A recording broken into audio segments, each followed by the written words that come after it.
Hi everyone, it's Shannon here from shannoncassane.com, and I've just got a card that I wanted to share with you this morning.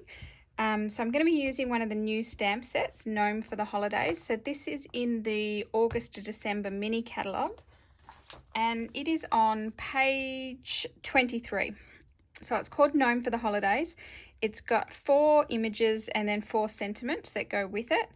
There's no dies for this particular set, but they're pretty easy to fussy cut out, which is what I've done for today's card. So what I'm going to start with is, I'm not going to do all the colouring today, I've got some prepared, but what I tend to do for cards like this is I stamp a whole bunch of images, which is what I've done, and then I just colour them in a range of colours. So, sorry, that's glary, I might shift that. Right, so I'll show you a little bit of the colouring. I'm not an epic colourer by any means, so I'm going to use dark Poppy Parade and light Poppy Parade, and I'll start with this little lady. Hopefully I don't get my head in the camera. I hope you've all had a good week. Have you started making any Christmas cards yet?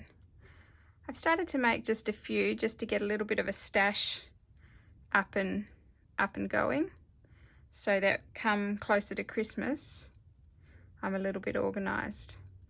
So I'm just using the light Poppy Parade here. Normally for a bigger area I would start with the dark, but because I just wanted to do those baubles just in the light, I did the light. So there are lots of really good colourers out there. You can check them all out on YouTube, but what I do for most of my colouring is I always use the bullet tip, the fine tip, and I start with the dark colour, and I basically go dark anywhere there would be a shadow. So where 2 bits, I'm imagining this is an apron over a dress, so where 2 items kind of meet, you're going to get a shadow, which is why I've used the dark on those points. I'm going to leave her apron white. I will colour in the little holly berries, and then I've got a little bit of Old Olive is what I'm using for these. So same with the tree, I'm going to start with the dark Old Olive, and I'm basically going to go dark at all of these points where things would meet, because that's where you'll get the shadow.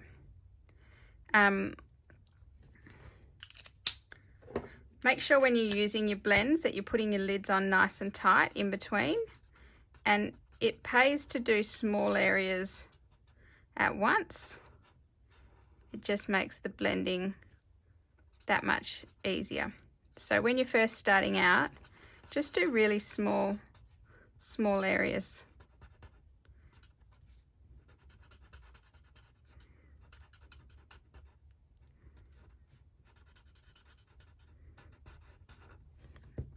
So that's her. I might do a red, keep it there, do a little red star on the top. Her hair, I'm going to use the cinnamon cider, bit of dark and bit of light. So again, just the tiniest bit of dark around those edges, and then top it up with the light. There. For her face, I'm going to grab the ivory marker. So for faces, I find you can use, there's a few different choices. I find the ivory quite dark for skin tone, but I still use it. And then over the top, I use the colour lifter just to take some of that off. So the colour lifter is your white capped marker. Some of the pale pinks are quite good for faces as well. Or your light crumb cake is also good. So that's her. As I said, I'm not going to colour it all, but I might just colour this little house for you. So you can do whatever colours you like. I might do yellow. What have I got here? I might do Yellow Lights. Dark, this is Dark Daffodil Delight.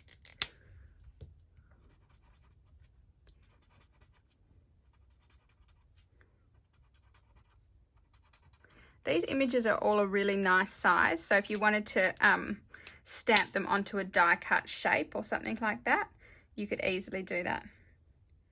They're not, yeah, they're not a massive picture. They fit quite nicely on a small banner, which is good. So for the leaves, I'm just going to roughly,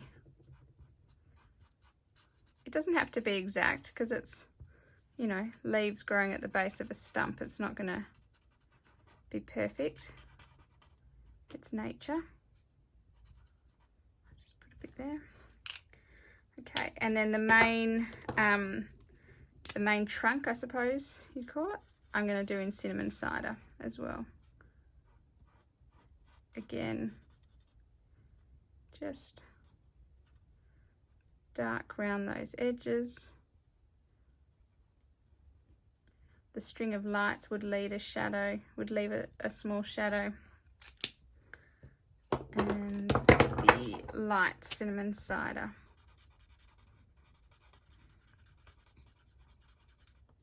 So when I'm blending, I tend to use small circles and then the longer strokes to fill it in. If you were doing a really big area, you could use the brush end. I just find I get a little bit more control with the colouring when I use the fine end. You just want to make sure you're not pushing straight down either, because that's going to damage your pens. So that's, and again, depending how you're going to cut this out or whether you've stamped directly onto the card base itself, you can make these edges neater or just a bit jagged, whatever you like. So for the door, I'm going to do Balmy Blue. So I've got the dark and the light. Oops. My Balmy Blue, I'll do the light. I broke the Balmy Blue pen just the other day. I was a little bit rough getting it off. You can still use the actual pen, it's just a little bit fiddly now to get the lid off. So I'm just going to fill that door in. And I'll put just a bit of dark Balmy Blue around the edges.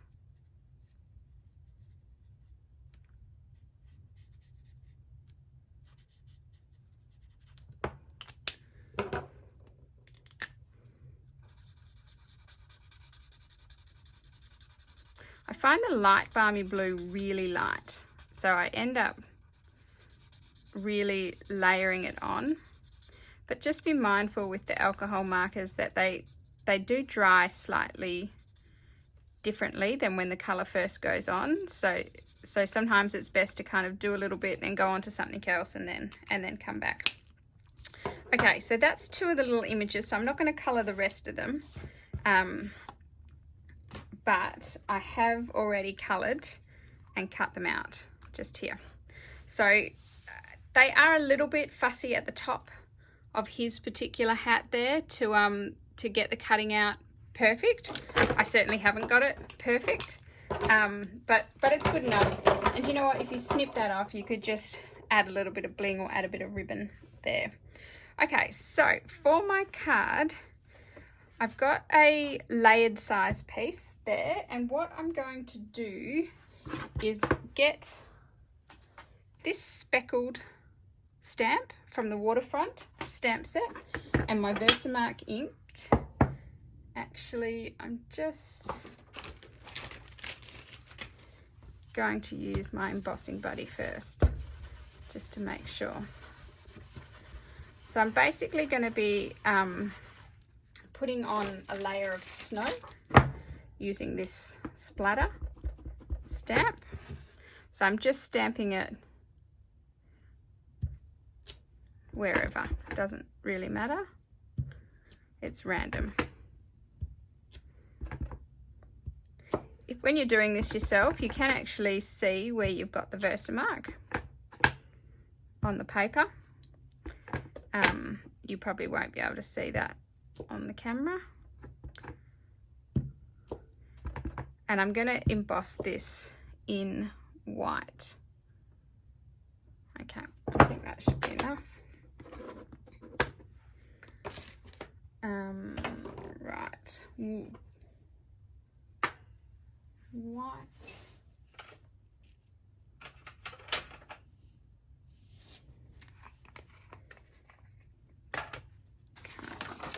So I do mine on just a scrap of paper so that I don't waste any of the embossing powder. So just sprinkle it on, give it a tap.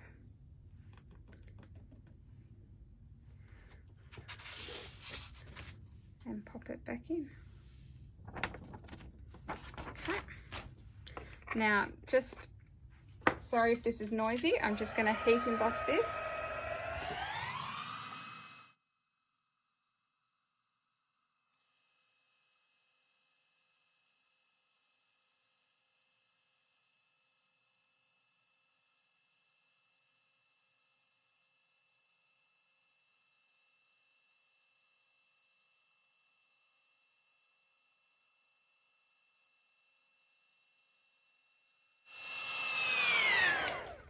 Okay, done. Right, so the next step in making my background is I'm going to get out my sponge brayer. And the inks that I'm going to use are Balmy Blue, Misty Moonlight and Night of Navy. So my sponge brayer is very well used. You can see it's stained in colour. The staining doesn't affect its use at all. If I'm using colours of the same kind of tones, like I am today, I'm using all blues, I don't bother washing it in between, as you'll see. I'll wash it at the end of the session. So just making sure you can see that, which you can. So with the sponge brayer, if you've never used it before, to load up your brayer, you've actually got to lift it up. So don't go backwards and forwards. You're only going to get it on one side. So you've got to go lift it up in between. And I start off the paper, I give it a couple of rolls and start at the top and work your way down. So we're going to go for a bit of an ombre look. So we're going to have the lighter blue at the bottom and then the darker blues at the top. So as I said, if you were using different colours, so say you were doing a sunset, and so you might have yellows and reds and pinks and purples or something like that, you might want to have a couple of sponge brayers going. But for today, we're just doing blues. Don't worry too much about the bottom, the very bottom section, because I've got something to go over the top of that anyway.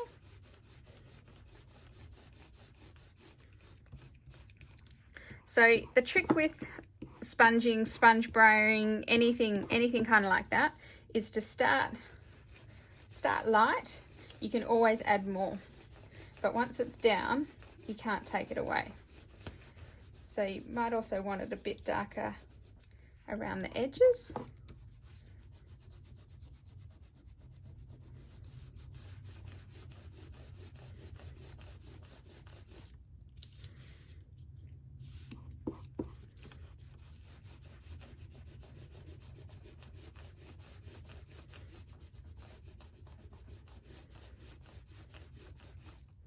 Okay, I think I'm happy with that.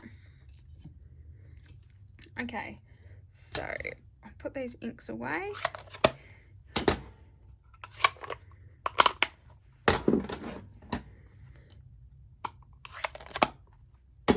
And I'm also going to just flip over my paper.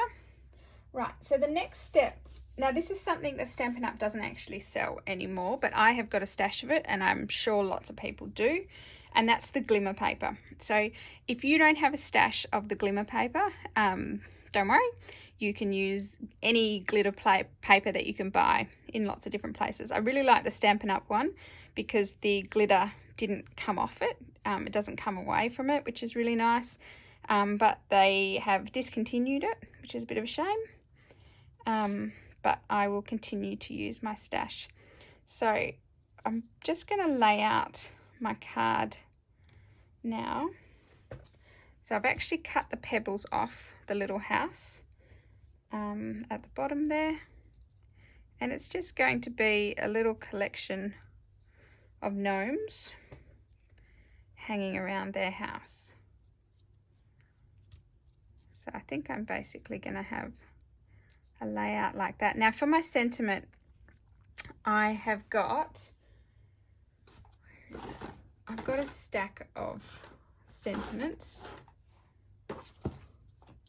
and die cut pieces, etc. that I keep. So I wanted one on red with white.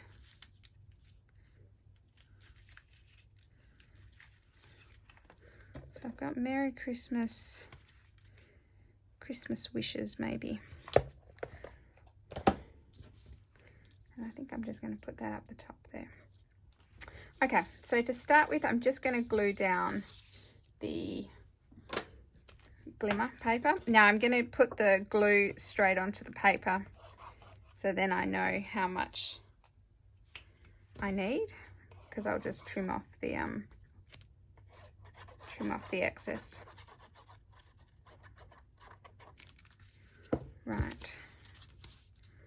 So maybe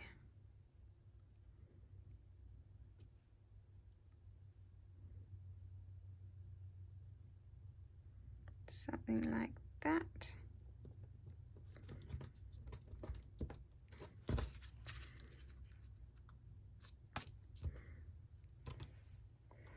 Right, and flip it over.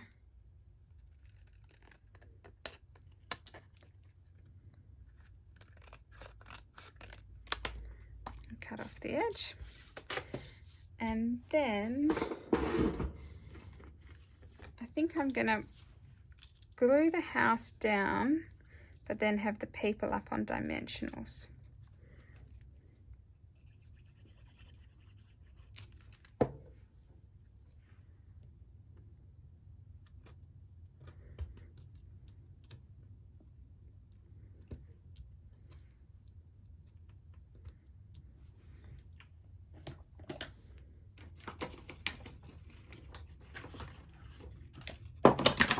If you find like this that it's not quite sticking on the glimmer paper, I've just got a little glue dot and that'll hold it down. Okay, now for the gnomes.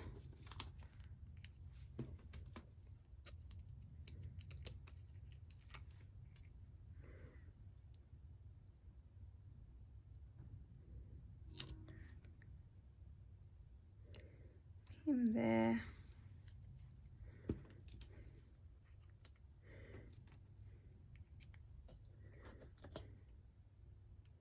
I love any of the sets that you can colour. I just find colouring, when you've kind of lost your mojo as to what you're going to do, if you've got no ideas of anything to work on, I just think if you stamp a bunch of images and start to colour, you can always use those bits down the track, and it's just very relaxing. Okay. Right, and then I'm going to pop Christmas wishes across the top. Right, let's put 3 dimensionals on there.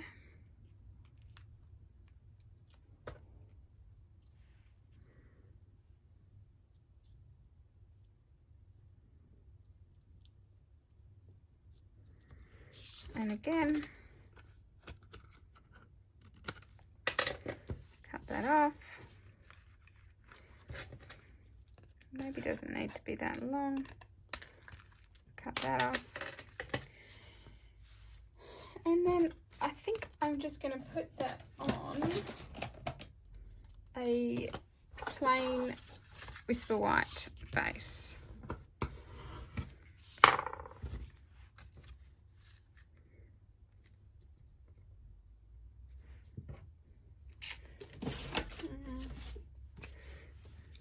Or maybe,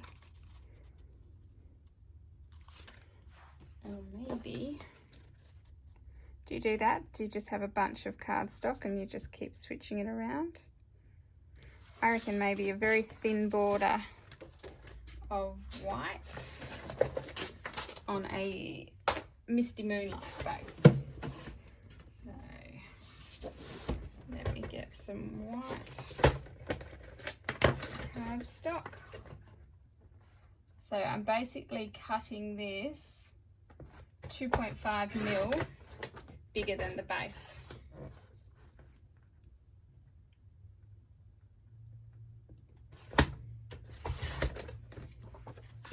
Hopefully, to give me a very thin white border. Now you've got me thinking, do I want a red?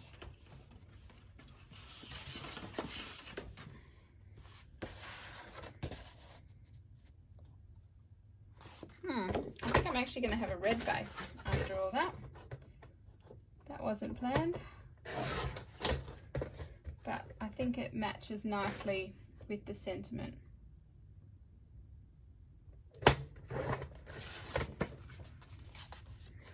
Okay, so let's stick this down on our little border.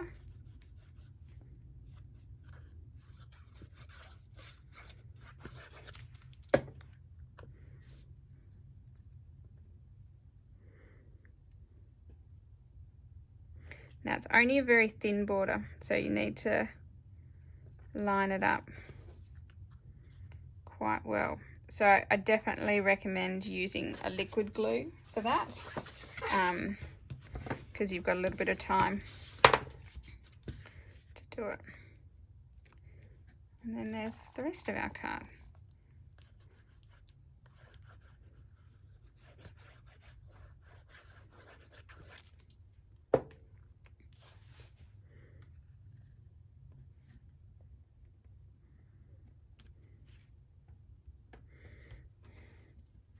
And that's it. So, heat embossing, you could do this in white, you could do this in clear, you could do it in gold as well if you wanted to really bling it up. So heat emboss your background, use a sponge brayer to make the background piece, and then add your colourful bits over the top. So just check, I did one earlier in gold when I was having a bit of a play. So that's a gold heat embossed background, and this one, which looks very similar, that's actually clear embossing powder. So a couple of different options there for your background, but then you can add your colourful gnomes over the top, and that's it. Christmas card done. How easy. Thanks for watching, and I will be back next week with another video to share. Thank you. Bye.